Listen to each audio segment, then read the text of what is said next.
My name is Ray Salazar, and this is Morning Reel, a 100 minute or so podcast of films that I review of all nations, of all capitals. Today, I'm going back to Hong Kong. It's the year 1990. Wong Kar-wai released Days of Being Wild, released December 15th, 1990. This film is sort of a existential romance type of film starring Leslie Chung, Andy Lau, the beautiful and graceful Maggie Chung, Karina Lau, Jackie Chung, and Tony Leung. And this film marks the first collaboration between Wong and cinematographer Christopher Doyle, with whom he has since made 6 more films. I like it a lot. Do I love it? I like it a lot. Do I love it? I don't know. I will have to rewatch it. But upon my first watch, I enjoyed it very much. You can tell where Wong Kar-wai is going as far as his style, as far as his themes and motifs. This film does a pretty good job as to how characters are the way they are. And in this case, for the main character, it's based on the absence of a family, like a real traditional family.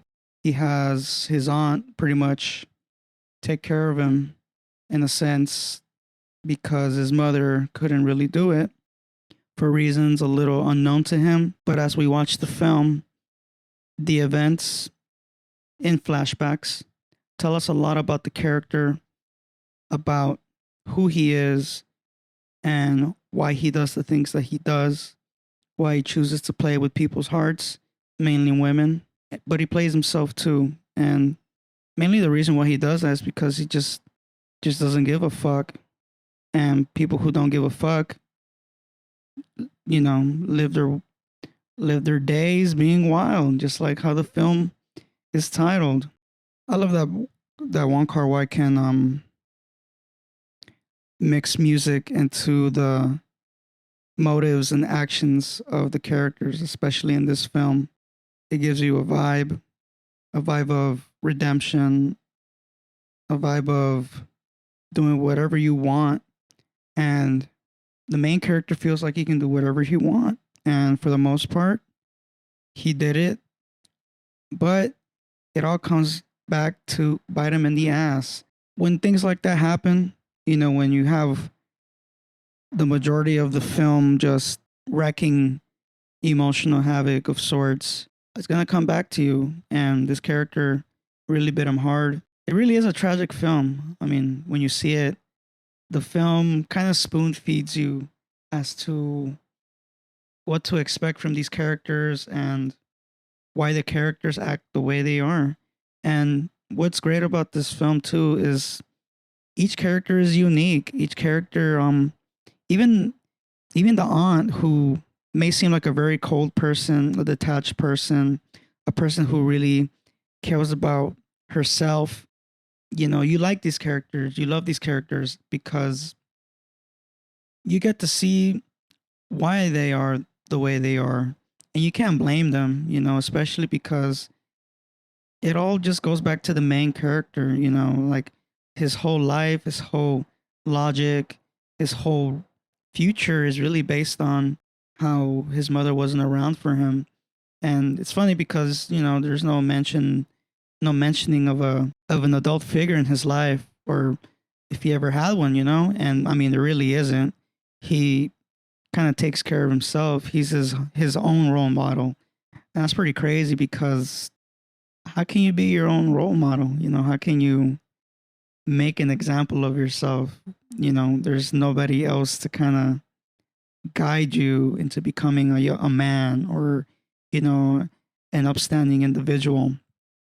But that's what makes the movie so great, because it really tackles those type of, negative attractions of sorts. And I mean, this main character really attracts a lot of attention, whether he likes it or not. But the thing is that he loves it.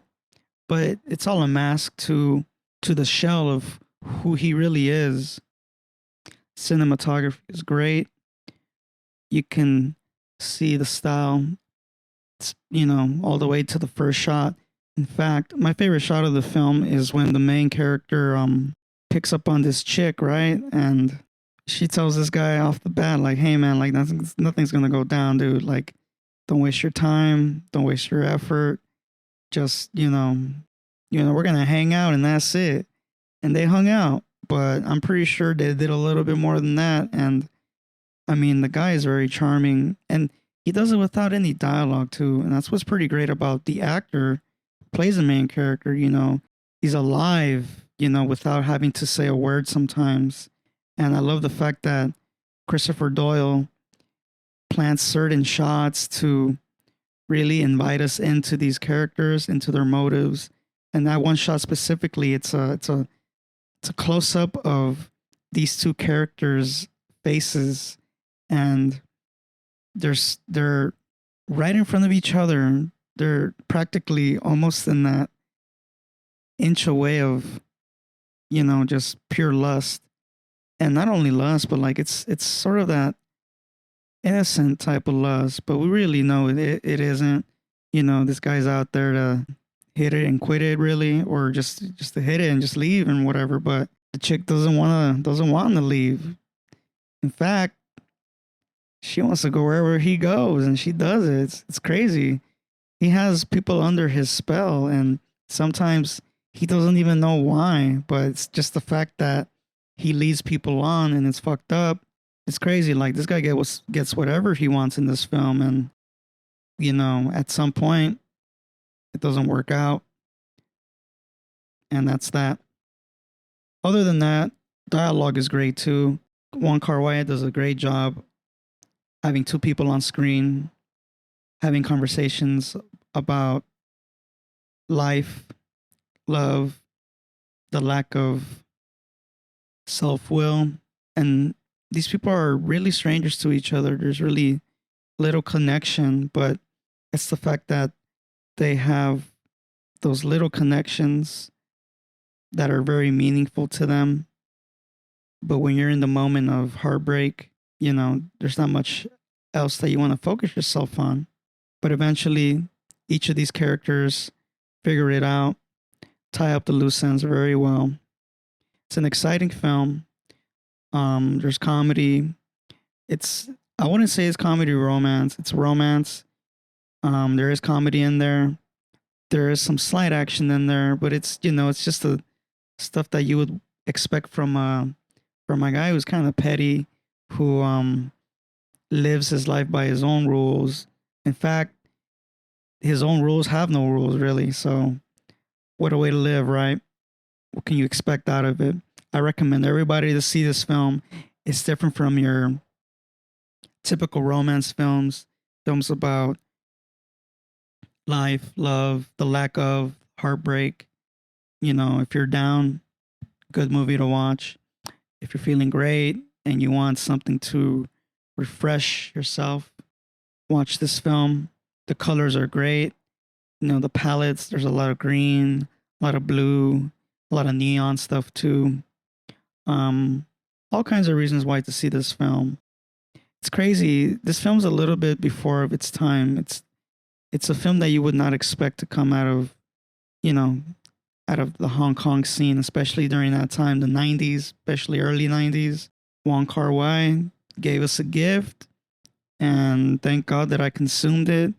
And the films to come from him have just put him to higher levels, such as In the Mood for Love, The Chungking Express. You name it, there it is. My name is Ray Salazar.